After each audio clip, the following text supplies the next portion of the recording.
John, whose car is that? John, whose car is this? The car is mine. What do you mean the car is yours? Elizabeth, let me explain. Explain what, John? That you own a Mercedes-Benz while I've been buying you food with my own salary. It's not what you think. I can explain everything. Then explain.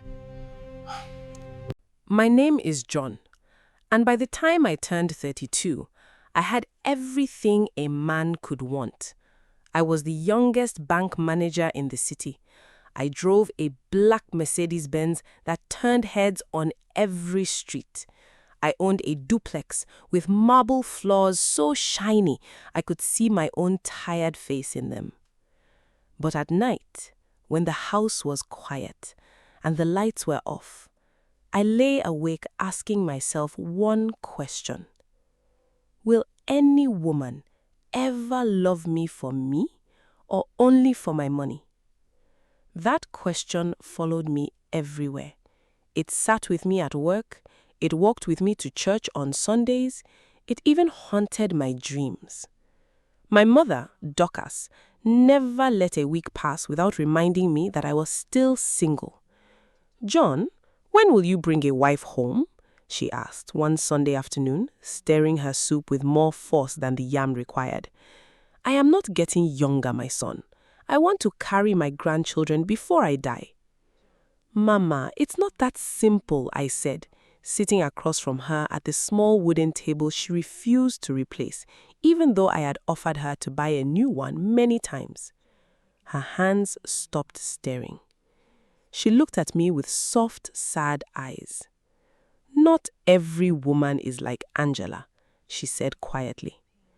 I said nothing. The name alone was enough to bring back the pain. Every Friday evening, I met my 3 closest friends, Samuel, David, and Peter, at a quiet lounge downtown. We called it our therapy corner, though none of us ever admitted that out loud. "You won't believe what happened to me this week," Samuel said, dropping into his chair with a heavy sigh. "The girl I was dating asked me for money to invest in a business. 2 weeks later, she blocked my number." David laughed bitterly and shook his head. "At least she waited 2 weeks. Mine disappeared the same day I told my company was having financial issues." Then all eyes turned to Peter. He was the quietest of us, but tonight, something in his face told me he wanted to speak. "You all know my story," Peter began, his voice low and shaking slightly. "I gave that woman everything. I sold my father's land to pay for her master's degree abroad. I worked overtime for years so she could live comfortably. And the day I lost my job," he paused. His jaw tightened. "The day I lost my job," he continued, "she packed her things and left without even saying goodbye. I came home to an empty house, not even a note." The table went silent. I felt my chest tighten with a familiar ache. "That's exactly why I'm scared," I admitted, breaking the silence. "I have money now. Any woman who comes to me, how will I know if she loves me or my bank account?" Samuel leaned forward, his eyes serious. "John, you need to test her. Don't show her the money first. Show her the man." "Easy for you to say," I muttered. "I'm serious," Samuel pressed. "Pretend you have nothing. See what she does." I laughed it off that night, calling it a foolish idea, but the seed had already been planted in my mind, and it refused to leave. The following evening, tired from another long week at the bank, I decided to leave my car at home and walk instead. I wanted to feel like a normal man again, even for just one night. I wore an old t-shirt and a pair of faded jeans I hadn't touched in years. As I walked down a quiet street near the market, lost in my thoughts, I bumped into someone carrying a bag of groceries. "I'm so sorry," a soft voice said. I looked up and saw her, a young woman with a warm smile, tired eyes from a long day's work, and a gentleness in her voice that caught me completely off guard.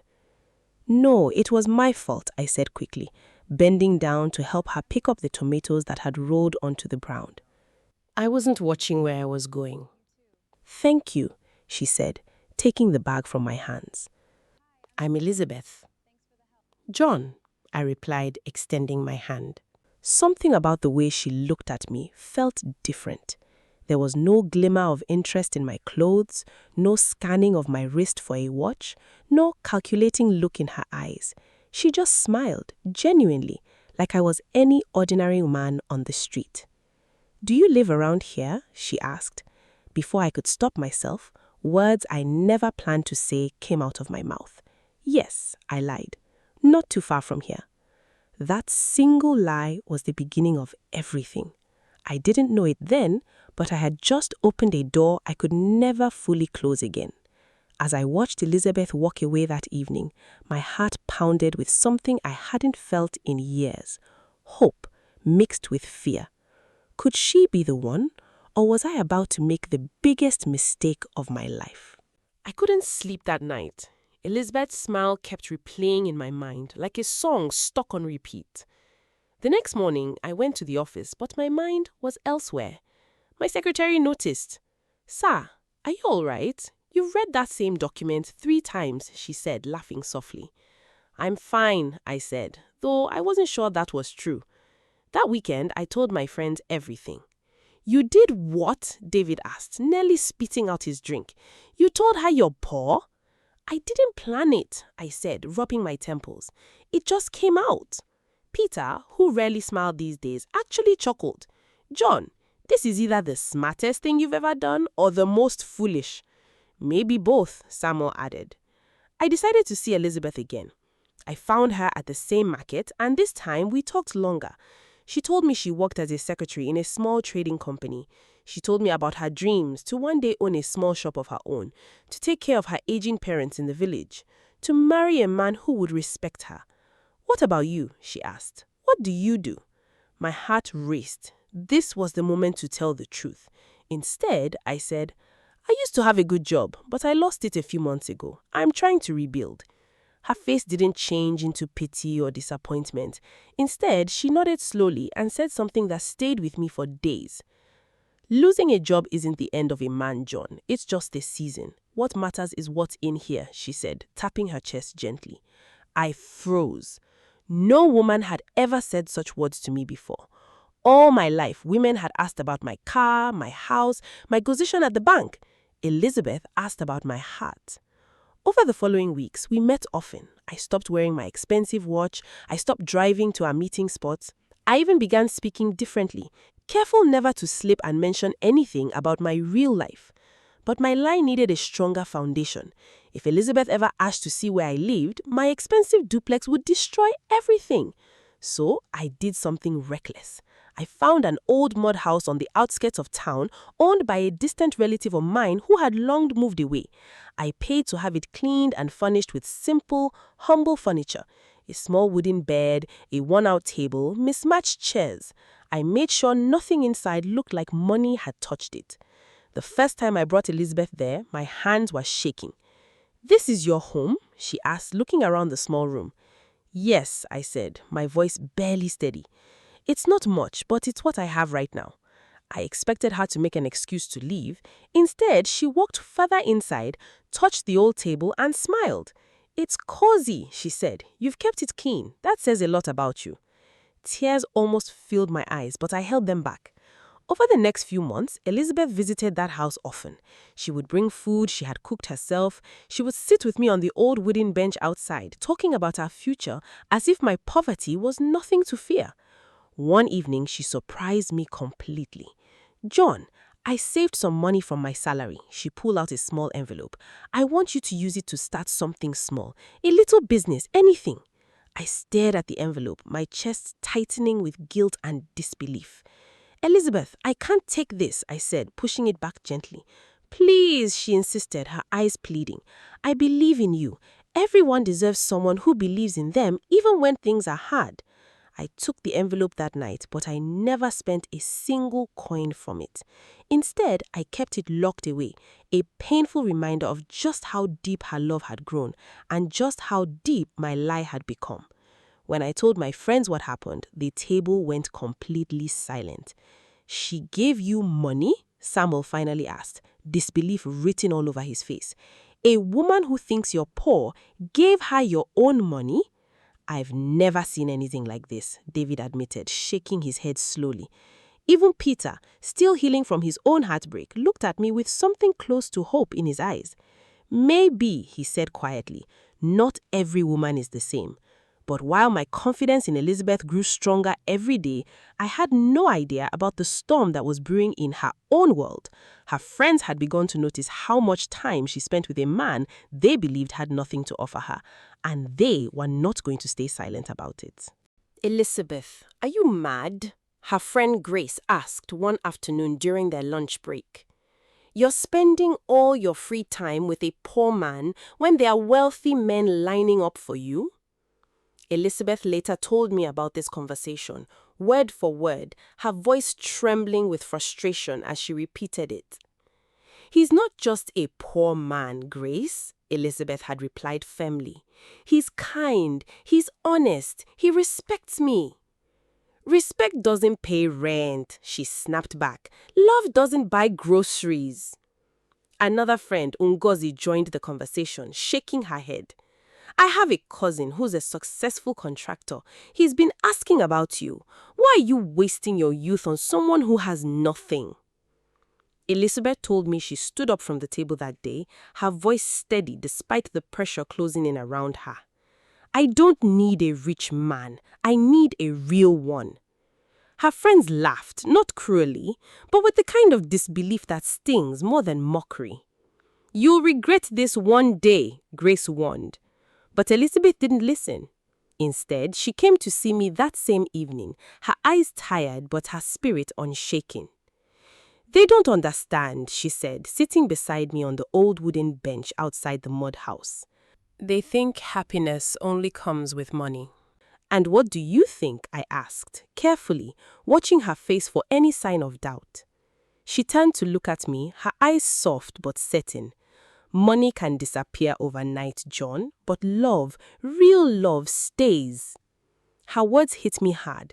I looked away, afraid she would see the guilt building behind my eyes. Weeks passed, and the pressure on Elizabeth only grew heavier. One evening, she told me about a man named Chief Anthony, a wealthy businessman her friends had introduced her to. He offered to take me shopping in the city, she said, staring into the distance. He said he could give me a life of comfort. My stomach twisted into a knot. What did you tell him? I asked, needing to hear her answer. She turned to face me fully. Because comfort without love is just another kind of loneliness, John. I've watched women in my family marry for money and cry themselves to sleep every night. I won't do that to myself. I wanted so badly to tell her the truth in that moment, that I wasn't poor, that I could give her everything Chief Anthony promised and more. But fear held my tongue. What if the truth changed everything? What if she only stayed because she thought I had nothing to offer but love? Meanwhile, my own friends couldn't stop talking about Elizabeth. John, you need to end this test, Peter said one Friday evening, his voice serious. You've already seen enough. She loves you. Stop torturing the poor girl. Just a little longer, I said, though even I wasn't sure why I kept pushing it further. You're not testing her love anymore, David said quietly. You're testing your own fear. His words stayed with me long after that night. Then, one afternoon, everything came crashing down without warning. I had an important business meeting downtown, one I couldn't reschedule. My driver was instructed to pick me up in my Mercedes-Benz right after I finished meeting Elizabeth at a small restaurant near the mud house. I completely forgot to cancel the arrangement. Elizabeth and I were laughing about something silly when a sleek black Mercedes-Benz pulled up right in front of the restaurant. My driver stepped out and opened the back door. Sir, we should go now to avoid traffic, he said politely, not realizing what he had just done. Elizabeth's smile faded instantly. Her eyes moved from the car to my driver and finally to me. John, whose car is that? She said, her voice barely above a whisper. My heart dropped into my stomach. The lie I had built for months was crumbling in seconds right before my eyes. I opened my mouth to explain, but no words came out. John, she repeated, her voice sharper now, demanding an answer. Whose car is this? I took a deep breath, knowing there was no more room to hide. The car is mine, I finally said. Silence fell between us like a heavy blanket. Elizabeth stared at me, her eyes searching my face for any sign that I was joking. When she realized I wasn't, her expression shifted from confusion to something far worse, betrayal. What do you mean the car is yours? She asked, her voice shaking. Elizabeth, let me explain, I said, reaching for her hand. She pulled away sharply. Explain what, John?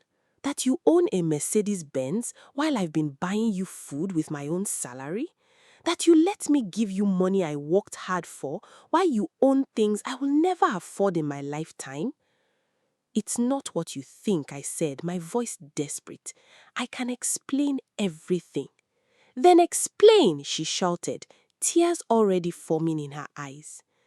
I took her hand, ignoring how stiff and cold they had become. I'm not poor, Elizabeth. I'm a bank manager. I have money, more than you can imagine.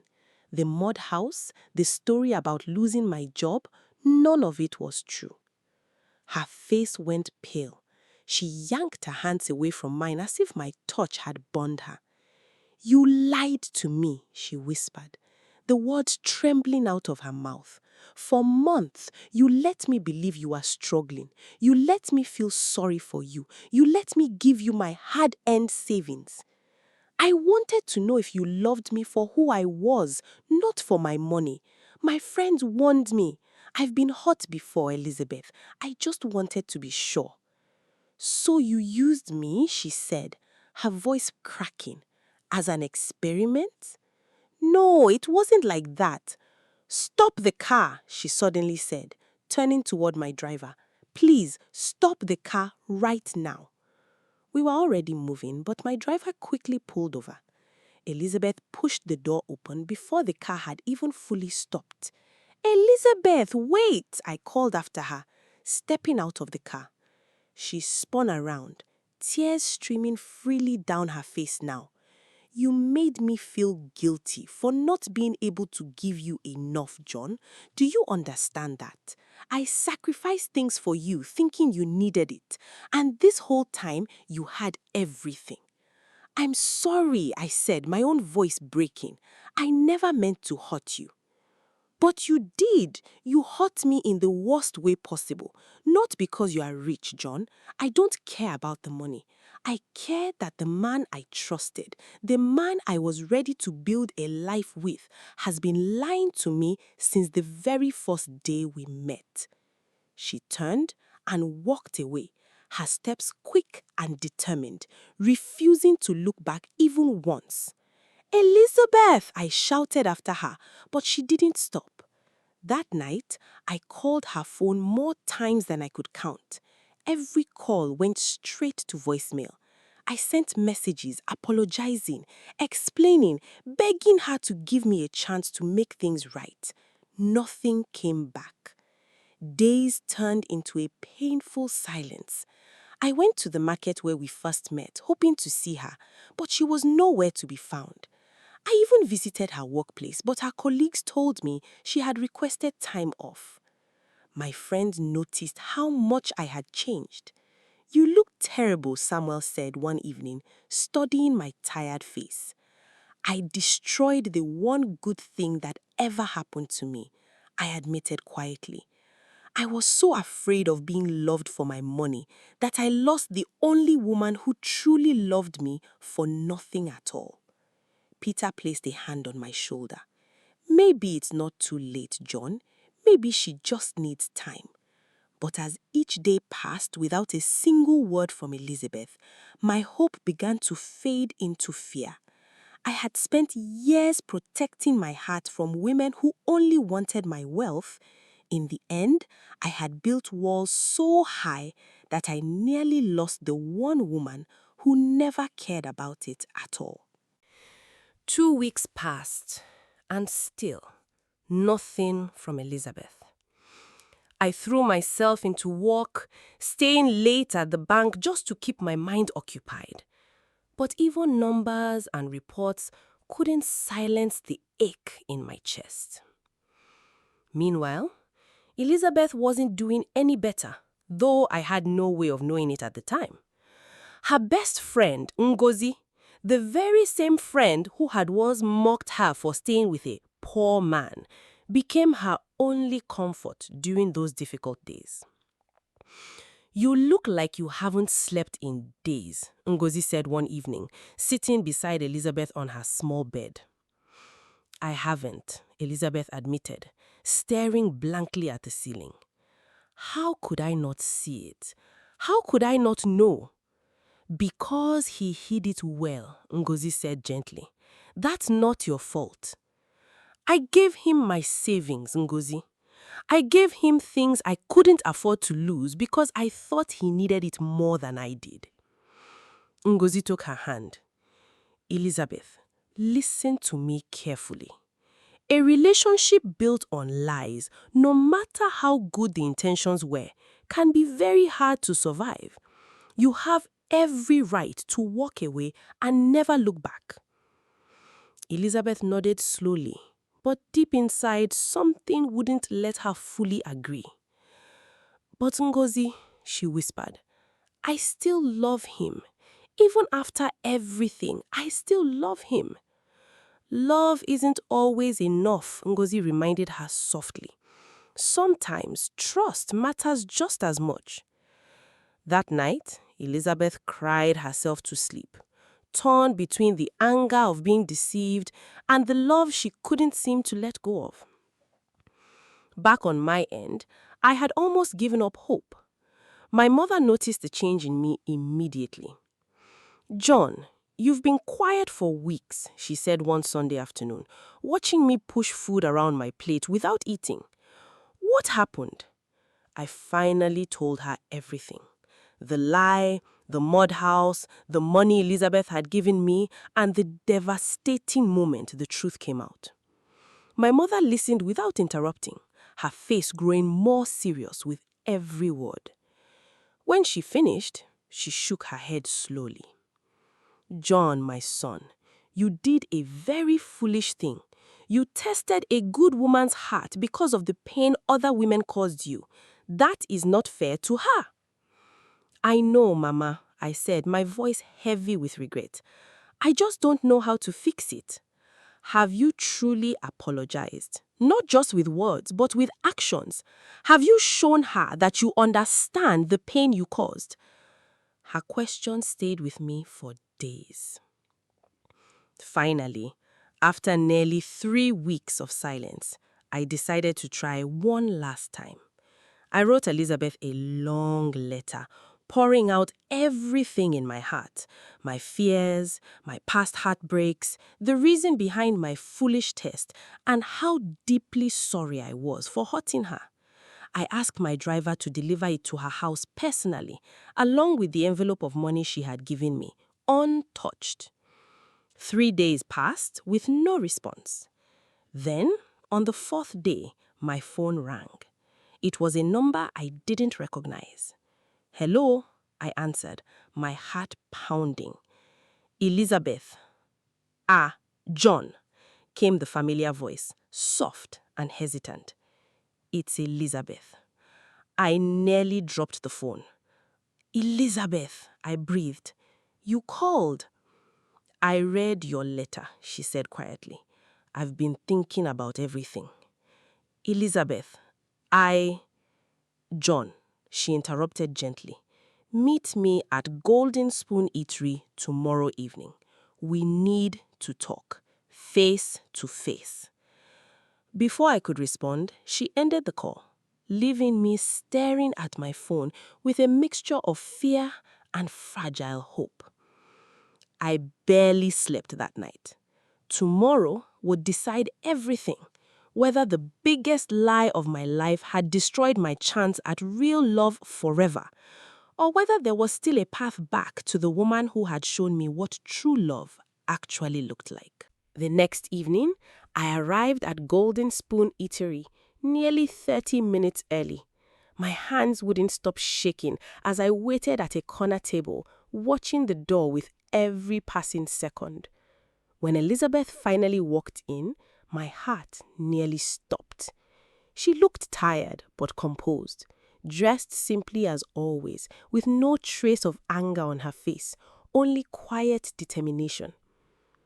"Thank you for coming," I said, standing up as she approached the table.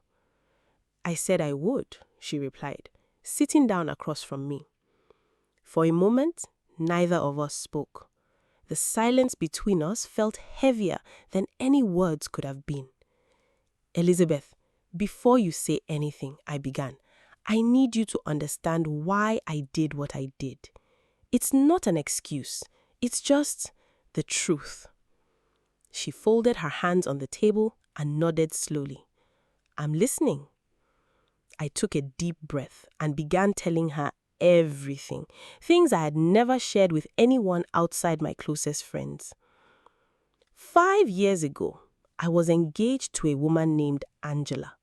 I loved her deeply. I gave her everything: expensive gifts, a beautiful apartment, financial security for her entire family. 3 days before our wedding, she left me for a wealthier man who had just returned from abroad. She didn't even say goodbye. I found out through a mutual friend. Elizabeth's expression softened slightly, but she remained quiet, listening carefully. After that, I continued, I watched my friends go through similar pain. Samuel was used for his money by a woman who disappeared the moment her business failed. David faced the same betrayal, and Peter, I paused, my chest tightening. Peter gave up everything for his wife, and the day he lost his job, she walked out without looking back. "That's terrible," Elizabeth said softly, her eyes reflecting genuine sympathy despite her own pain. After hearing story after story, I said, I became terrified that no woman could ever love me for who I truly am. I convinced myself that money was the only reason women stayed. So when I met you, and you showed no interest in wealth or luxury, I saw a chance to finally know the truth. But instead of trusting you from the beginning, I let my fear control me. I built a lie so big that it nearly destroyed the very love I was searching for. Tears began forming in Elizabeth's eyes, but she remained composed. "John," she said quietly, "do you understand how much it hurt me? Not just discovering you were rich, but realizing that the man I trusted completely had been deceiving me for months? Every moment I thought was real, every conversation, every sacrifice I made, I kept wondering if any of it meant anything to you or if I was just part of some test." "Every moment was real to me, Elizabeth," I said firmly, reaching across the table but not touching her, respecting the distance she needed. She wiped her tears with the back of her hand, taking a moment before speaking again. "I've spent weeks thinking about this," she finally said. "Ngozi told me a relationship built on lies can't survive, and part of me agrees with her. But another part of me remembers how you looked at me, how you listened when I spoke, how you respected me even when you thought I had nothing but a small salary." "Elizabeth, I promise you," I said, my voice pleading, "if you give me another chance, there will never be another lie between us. Not one." She looked at me for a long moment, searching my face carefully. "John," she said slowly, "I need you to understand something. I never loved you for money, and I will never. If we do this, if we try again, it has to be because you trust me completely, not because you're testing me." "I understand," I said. "I was wrong to test you. You've already proven 100 times over that your love was never about my wealth." A small, hesitant smile finally broke across her face. "You really are a foolish man, John." I laughed softly, relief flooding through me. The most foolish man who ever lived, apparently. But, she continued, her smile growing, I still love you. Despite everything, despite the lies, I still love you. Tears filled my eyes as I reached across the table, and this time she let me take her hand. Marry me, John, I said suddenly, the words leaving my mouth before I could stop them. Not because I'm testing you, not because of any doubt left in my heart, but because I know now, without question, that you love me for exactly who I am. Elizabeth's eyes widened in surprise, tears streaming down her face as she nodded slowly. Yes, John, she whispered. Yes, I will marry you. The following day, my heart raced with nervous excitement as I brought Elizabeth to meet my mother. Dorcas opened the door, her eyes immediately studying the young woman standing beside me. Mama, I said, this is Elizabeth.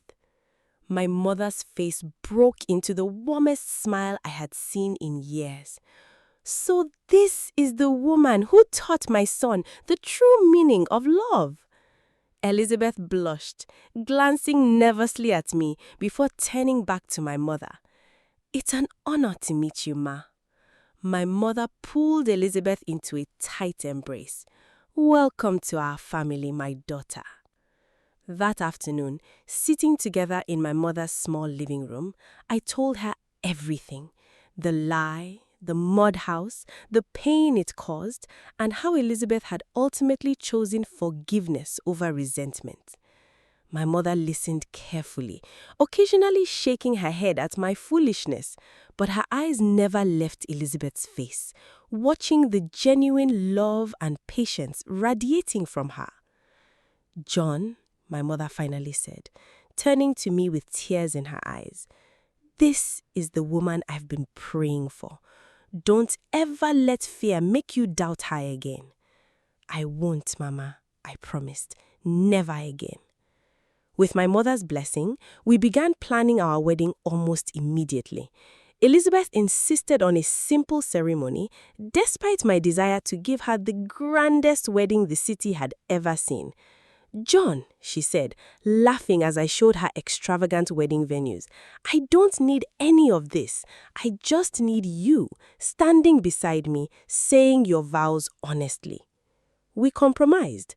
A beautiful, heartfelt ceremony, elegant but not excessive, filled with the people who mattered most to us. On the day of our wedding, the small church was filled with joy and laughter.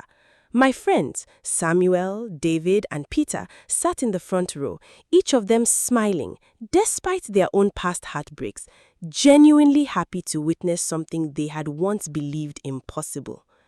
Never thought I'd see the day, Samuel whispered to David during the ceremony, wiping a tear from his eye.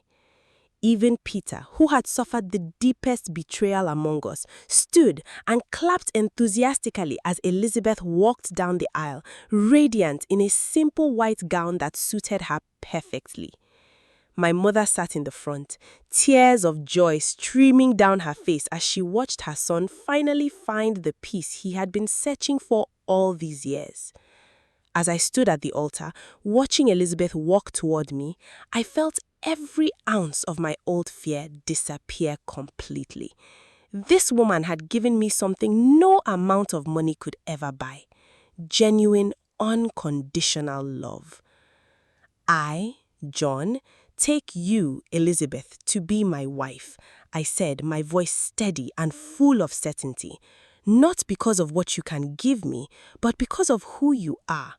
I promise to trust you, to honor you, and to never let fear control our love again.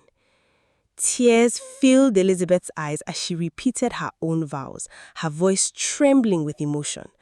I, Elizabeth, take you, John, not for your wealth, but for your heart. I promise to stand beside you in poverty or in riches, because true love was never about what you have, but about who you are. The church erupted in applause as we were pronounced husband and wife. My friends cheered loudly. My mother wept with joy. And for the first time in years, I felt completely, genuinely happy. That evening, as we danced together at our small reception, Elizabeth looked up at me with a soft smile. "No more lies?" she asked playfully. "No more lies," I promised. "Only truth for the rest of our lives."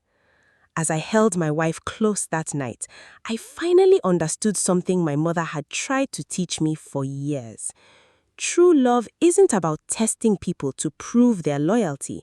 It's about trusting the people who have already shown you, time and time again, exactly who they are. Elizabeth never loved me for my money. She loved me despite the lies I told, despite the pain I caused, and despite everything that could have driven her away. And in the end, that kind of love, patient, honest, and unshakable, was worth more than every naira in my bank account. Now, I turn the question over to you. If you were Elizabeth, would you have forgiven John for lying to you all those months, or would you have walked away for good? Drop your honest thoughts in the comments below. I want to hear exactly what you would have done in her shoes. If this story touched your heart, don't forget to hit that like button, subscribe to the channel for more emotional stories like this one, and share it with someone who needs to believe that true love still exists. See you in the next story. Until then, take care of your heart.